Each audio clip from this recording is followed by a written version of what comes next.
Wewnętrzny krytyk to jest taka nasza część, która gdzieś w swoich podłożach ma za cel ochronę. On chce ciebie chronić przed na przykład porażką, przed ośmieszeniem, przed tym, że ktoś ma ciebie zaatakować. I gdzieś można w tym wszystkim doszukać się właśnie tego ziarnka, które można uznać za pozytywne, nie? Tylko że jest pewien problem. Ten jego system lub sposób opieki sprawowanej nad tobą jest dosyć toksyczny, bo on używa zawstydzania ciebie, atakowania ciebie, agresji słownej, krytyki, tak jak nazwa mówi. Przez co wylewamy troszkę dziecko z kąpielą, przez co ta opieka nie jest odczuwalna jako ciepełko emocjonalne, przy którym można się ogrzać, tylko jako ciągłe przejeżdżanie siebie samego walcem. I po czym, po którym to akcie musimy się jeszcze pozbierać. Dlatego to jest bardzo, bardzo wyczerpujące. I z tej właśnie przyczyny, po pierwsze, warto rozpoznać tego wewnętrznego krytyka, bo powiem ci, że on nie jest jakąś postacią bardzo wysublimowaną i wyrafinowaną, elegancką. To jest bardziej głos, który jest prosty. Bardzo często jego komunikaty są te same. To nie jest ktoś twórczy, tylko to jest ktoś, kto po prostu strzela do ciebie tą samą amunicją, którą strzelał 10 lat temu i pewnie będzie strzelał za 10 lat. Dlatego jest to do ogarnięcia, w sensie możemy go poznać, możemy go rozpoznawać, a przez to, jeżeli go rozpoznamy, możemy oddzielić go od głosu rozsądku, od twojej wewnętrznej intuicji, od twojej wewnętrznej mądrości i ułatwia to wtedy podjęcie decyzji, którego z głosów się słuchać, ale i także ułatwia to, żeby po prostu tego wewnętrznego krytyka nie brać tak na serio, żeby podważać jego podszepty albo krzyki, bo raczej on krzyczy niż szepcze. Bo tak naprawdę cała sprawa z wewnętrznym krytykiem sprowadza się do tego, że to nie jest problem, że on się włącza. To nie jest problemem, żeby gdzieś mi w ciągu dnia, kiedy mam 10 lub więcej tysięcy myśli, gdzieś tam mi wpadło do głowy, że jak to ze mną jest nie tak i jak to dużo wszystkiego źle robię itp. itd. To tak de facto nie jest problem, no bo co to tak naprawdę jest? No jakieś tam wyładowanie elektryczne w mózgu, to jest po prostu jedna z tysięcy myśli. Problem się zaczyna wtedy, kiedy my nadajemy wielką wagę tej myśli. Kiedy zwracamy na nią wielką uwagę, kiedy mówimy, oho, to, tam jakieś inne, które przyszły mi do głowy, to nieważne, ale to, że przyszło mi do głowy, że jestem beznadziejna, to się liczy.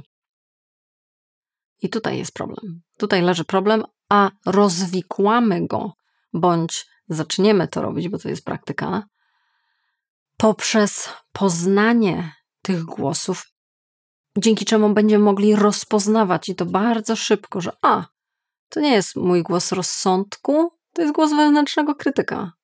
Już go rozpoznaję, już widzę to zabarwienie. Więc w związku z tym nie muszę przykładać tak wielkiej uwagi do tego, że on sobie tam brzęczy w tle, bo może sobie po prostu brzęczeć. A my możemy to zaakceptować i robić swoje. Dlatego dzisiaj opowiem ci o tym, jak najczęściej się przejawia wewnętrzny krytyk, jak jego komunikaty wyglądają. Od razu ciebie będę prosić o to, żebyś też podzieliła się tym, jak to w twoim przypadku wygląda, o co często się czepia ciebie, tak żebyśmy mieli większe listy i uczyli się od siebie nawzajem.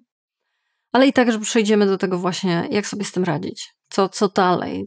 Co z tym wewnętrznym krytykiem zrobić, żeby on nie wygryzał ci poczucie własnej wartości i własnej ważności. Zanim to zrobimy, wielkie dzięki Wszystkim wspierającym osobom, które tutaj są, wspierają poprzez inne platformy. Bardzo doceniam. Wielkie dzięki. Jeżeli masz ochotę podłączyć, są sposoby ku temu zrobić. By to zrobić. A my przechodzimy do naszych fraz. To znaczy tak de facto nie naszych, tylko naszego wewnętrznego krytyka. O co on się tak naprawdę czepia? Jak to rozpoznać, że to jest on? No właśnie po tym, że bardzo często usłyszysz te zdania. Nie nadajesz się do tego lub nie nadajesz się do niczego. Jeżeli wewnętrzny krytyk coś takiego ci mówi, to znaczy, że chce cię zastopować, żebyś nie szła dalej, żebyś nie ryzykowała, bo co? Bo to może zaboleć. Ryzyko, jak sama nazwa mówi, jest niewiadomą, więc tak de facto może coś ci wyjść, może coś ci nie wyjść i twój wewnętrzny krytyk dostaje wręcz jakiejś szału i alergii na to, że istnieje możliwość, że mi coś nie wyjdzie, więc co ci powie? No nie powie ci, ale spróbuj. Może ci nie wyjdzie, ale równie dobrze istnieje możliwość, że ci wyjdzie. A nawet jeżeli nie wyjdzie, to będzie to cenna lekcja. No wewnętrzny krytyk ci tego nie powie i nie oczekuj tego po nim. On ci powie zrezygnuj. A jeszcze bardziej, tak jak mówiłam, to jest dosyć toksyczny głos. On ci nie powie wprost zrezygnuj, gdyż ryzyko jest zbyt wielkie, tylko ci powie jesteś beznadziejny. Albo do tego się nie nadajesz. Lub do niczego się nie nadajesz. Inni robią to lepiej niż ty. Jednym z narzędzi, po które wewnętrzny krytyk sięga notorycznie, każdego dnia są porównania. Porównania do innych ludzi, tylko zauważ, jak bardzo stronnicze są to porównania. To są zawsze porównania do osób, które w jakiejś dziedzinie radzą sobie lepiej niż ty. Bo nie będzie ciebie przecież porównywał do osób, które w jakiejś dziedzinie radzą sobie gorzej niż ty, bo wtedy musiałby ciebie pochwalić. A on jest od tego, żeby krytykować. Więc te porównania po pierwsze są mało sensowne, bo najczęściej trudno jest się z kimś porównać, dlatego że nasze drogi życiowe są tak inne, są tak unikatowe, są tak złożone, że druga osoba nie przeszła przez to samo, co ty, więc nie możemy w równym rzędzie startować w te ramki i to się nie uda. To porównanie się nie uda, ono nie będzie obiektywne, to nie będzie sensowne i wnoszące coś konstruktywnego. Ono od samego początku jest niekonstruktywne. Co w związku z tym jest po prostu na nową modłę takim upomnieniem ciebie, żebyś nie robił. Żebyś czegoś nie robił. Idzie ci gorzej, więc może odpuść. Lub ewentualnie idzie ci gorzej niż innym, więc niesłychanie musisz teraz podkręcić tempo, podkręcić śrubę. Czyli być generalnie dla siebie bardzo niemiłą osobą i nie traktować siebie życzliwie. I to jest właśnie kolejny sposób, na jaki podpowiedzi, nazwijmy to, wewnętrznego krytyka są bardzo toksyczne. 3. Zawsze wszystko psujesz. Kolejna rzecz, którą posiłkuje się wewnętrzny krytyk z wielką lubością, to są uogólnienia. Zauważ, jak często gdzieś tam właśnie te krytyczne słowa z wewnątrz mają w sobie zawsze, nigdy, ciągle, wyłącznie, tylko. No to jest takie wrzucanie całego twojego dorobku życiowego, czy w jakiejś konkretnej dziedzinie do jednego worka. Czyli na przykład to, że zawsze wszystko psujesz, nie jest prawdą. Na bank nie jest prawdą, bo to jest niemożliwe, żeby przejść przez życie absolutnie na każdym kroku wszystko psuć. Psując. To się nie uda. Nawet gdybyś się postarał, to się nie uda, bo się szybciej zmęczysz tym psuciem.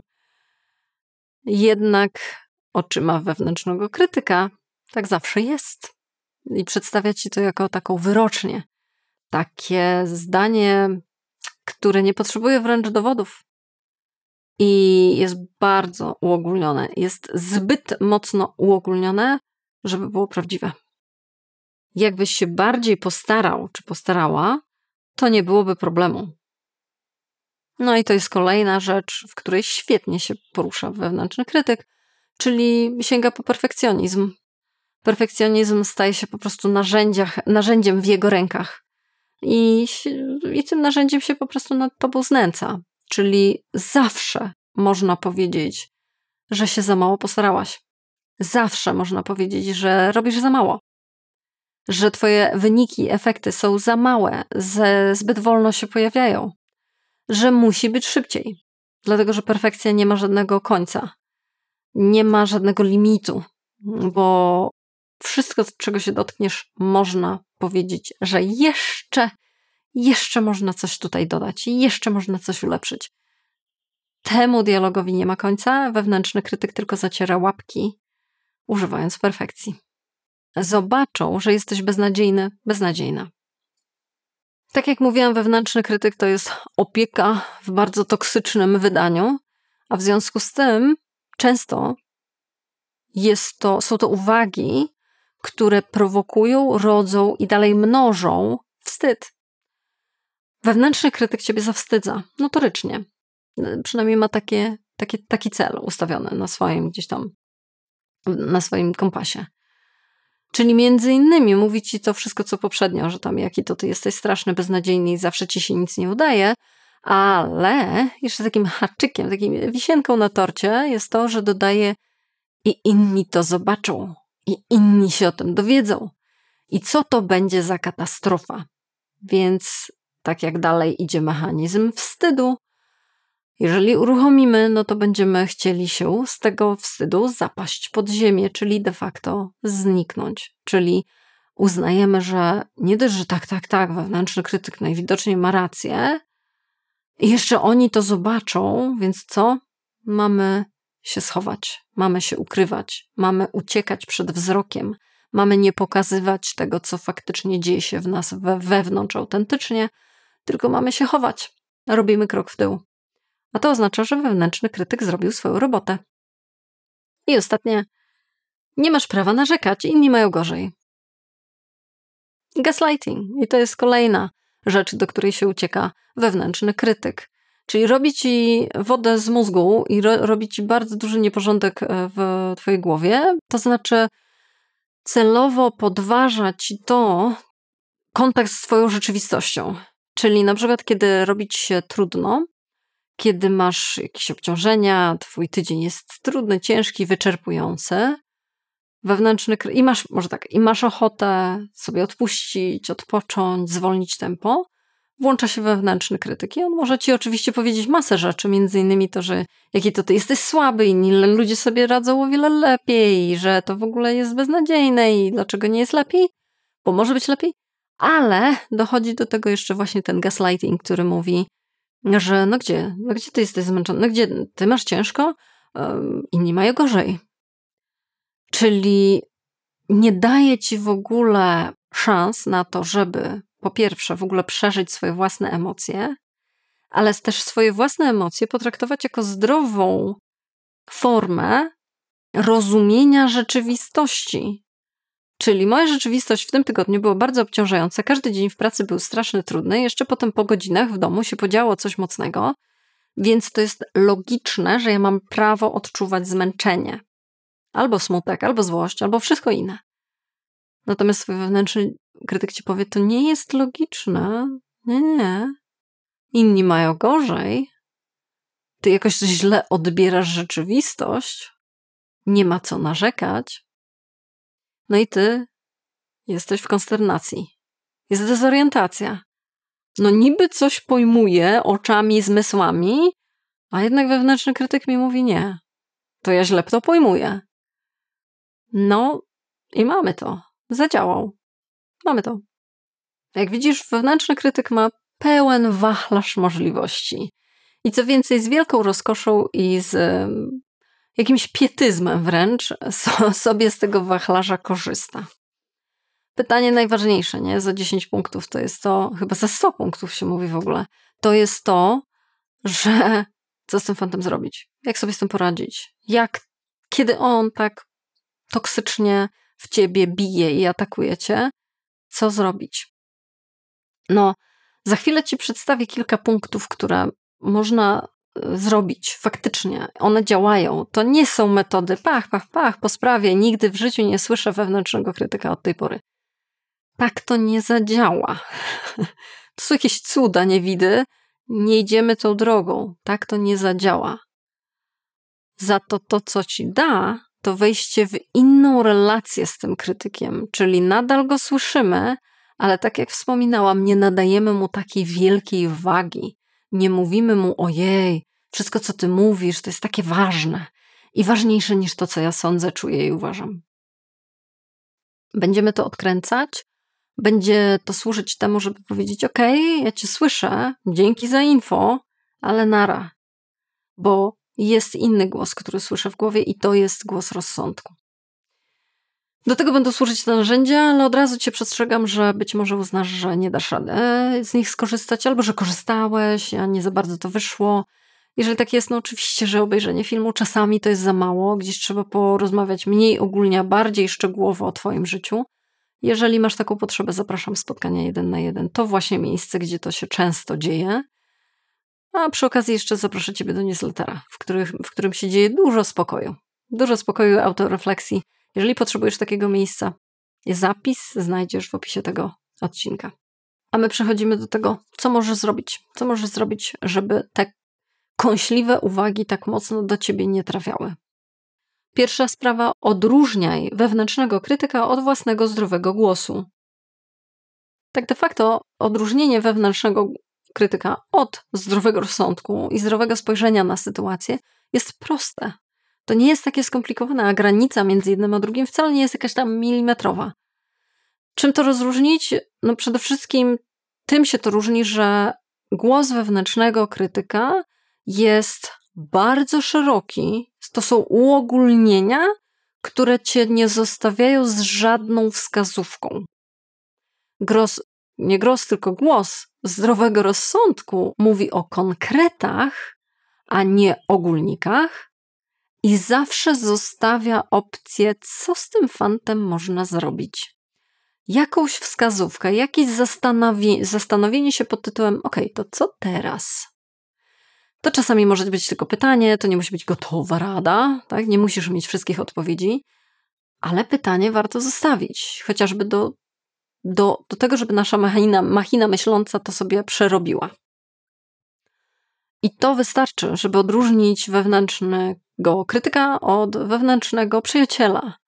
No bo gdyby ciebie faktycznie na ulicy czy wśród znajomych ktoś po prostu powiedział ci, ty zawsze jesteś beznadziejna, to widzisz, że to jest bardzo ogólne, bardzo mało konkretne i jednocześnie nie zostawia ci żadnego pola do pracy, do rozwoju, do tego, jak to zmienić. No w ten sposób to super wygodnie jest kogokolwiek krytykować, czyli nie podawać potem pomysłów, co w tej sytuacji zrobić. Natomiast przyjaciel zwróci ci uwagę bardzo konkretnie, czyli na przykład, wiesz, wydaje mi się, że w zielonym jest ci bardzo nie do twarzy. Może byś spróbowała niebieski? Tutaj mam taki sweter. Weź nałóż, zobaczymy, jak to wygląda. Nie wiem, przed jakimś ważnym spotkaniem. To jest przyjazne. Poza tym to nie zjeżdża ciebie od góry do dołu, bo zawsze źle wyglądasz, tylko mówi ci tu i teraz. Tu i teraz może weź nałóż tą bluzkę, nie tą. I to jest konstruktywne. To jest przyjaciel. To nie jest wewnętrzny krytyk. Punkt numer 2.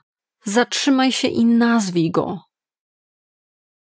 Teraz, kiedy już wiesz, jak rozróżnić te głosy oraz jak one często pojawiają się, w jaką formę przyjmują, możesz sobie złapać się na tym, kiedy słyszysz mi to zawsze nic nie wychodzi. Możesz się złapać na tym i opakować to, włożyć w pewne pudełeczko i napisać na tym pudełeczku: to mój wewnętrzny krytyk, a nie mój wewnętrzny przyjaciel. Dlaczego to jest pomocne? Dlatego, że gdzieś z eteru naszych własnych myśli, które się kłębią i mieszają, niesłychanie robią komplikacje i kombinacje, masz coś w pudełeczku. I to, co jeszcze lepsze, to pudełeczko jest opisane. W taki sposób odkładamy to na półeczkę. A to oznacza, że kiedy to znowu wróci, to my powiemy: to po prostu jest wewnętrzny krytyk. Albo to wiem, ta myśl, która mi teraz przyszła, ona jest nieprzyjemna, jest przykra dla mnie, ale to nie jest mój wewnętrzny przyjaciel, ani mój wewnętrzny głos rozsądku, to jest mój wewnętrzny krytyk. Jakby złapanie go i świadomość, że to jest on, to jest ta część, a nie całość, bardzo, bardzo pomaga. Napisz to, co usłyszałeś lub usłyszałaś. Takie bardzo klasyczne ćwiczenie na papier i na ołówek. Jeżeli chodzi o pracę z wewnętrznym krytykiem, jest spisywanie go.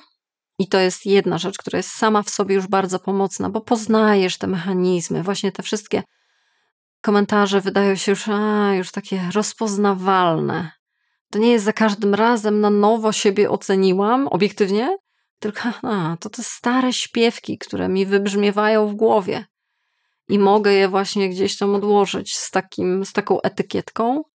Czyli po pierwsze spisujemy to, ale na tym nie kończymy. Bardzo jest dobrze też robić to w 2 kolumnach, czyli pierwsze, co spisujemy, to te wszystkie złote myśli, które nam podpowiada wewnętrzny krytyk, a potem spisujemy myśli, które są bardziej przyjazne, bardziej zdroworozsądkowe.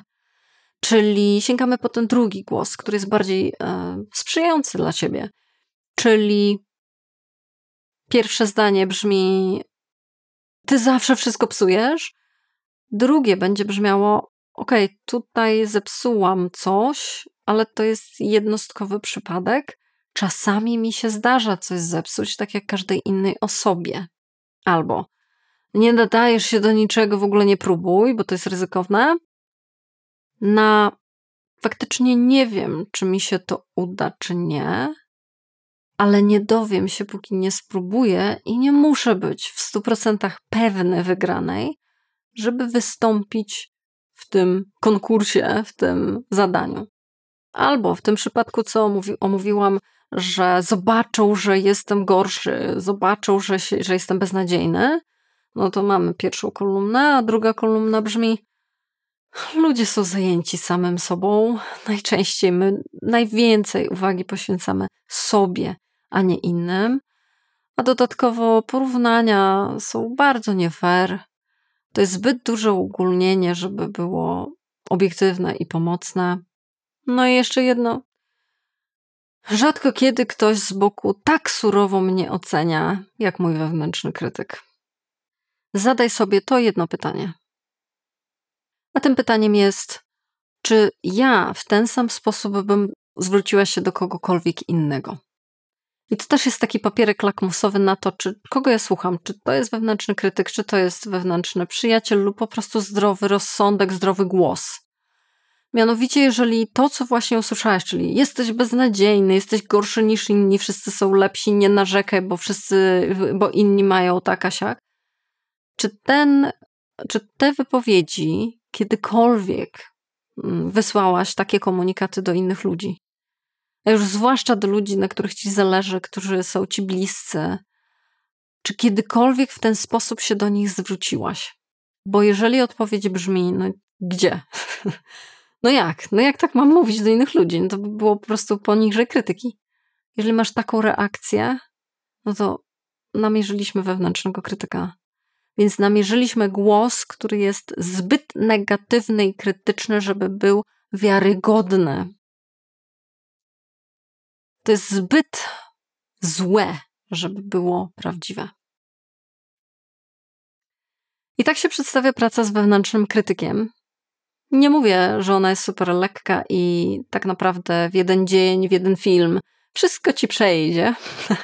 Nie przejdzie, ale nie musi przyjść. Nie musi minąć. Ten wewnętrzny krytyk nie musi być wyeliminowany i raczej ci radzę zrezygnować z takiego celu, jeżeli gdzieś go masz na swoim horyzoncie, bo ja nie chcę słyszeć wewnętrznego krytyka. No wiem, że nie chcesz, ale realia są takie, zejdźmy na ziemię, że pewnie będziesz go słyszeć. I teraz wybór twój leży w tym, że możesz go słyszeć, ale nie musisz się go słuchać. Nie musisz brać tego jako instrukcję do działania. I do tego służył cały ten film. Daj mi znać, co z niego wyniosłaś, w jaki sposób twój krytyk ciebie krytykuje, tak jak mówiłam na samym początku, żeby umieć go złapać, żeby umieć go zamknąć na to pudełeczko, w to pudełeczko. Wielkie dzięki za to, że tutaj jesteś i w ogóle bardzo ci tego gratuluję, dlatego że w ogóle wchodzenie w ten temat to jest to można odczuwać, nie tyle co to jest, ale można to odczuwać jako wejście do paszczy lwa. Bo to ten lew na ciebie tak ryczy i mówi o tych wszystkich niebezpieczeństwach, a de facto sam tobie zagraża. Tym filmem, tym, że tutaj jesteś, udowadniasz wielką odwagę do tego, żeby się zwrócić ku temu problemowi, a nie uciekać od. I to jest największy sukces. To jest najbardziej ważny kierunek i najbardziej rokujący. Dlatego naprawdę poklep siebie po ramieniu, na pewno ode mnie, za to, że tu jesteś. Wielkie dzięki za uwagę. Jeżeli coś wyniosłaś z tego filmu, daj mi kciuka w górę, żebym o tym wiedziała. Każdy kciuk, każdy komentarz, subskrypcja i tak dalej, to wszystko są wsparcia tego kanału. Czego ten kanał na pewno bardzo potrzebuje, żeby gdzieś tam wyszedł dalej na świat. Dzięki wielkie za wszelkie inne przejawy wsparcia i co? Widzimy się następnym razem.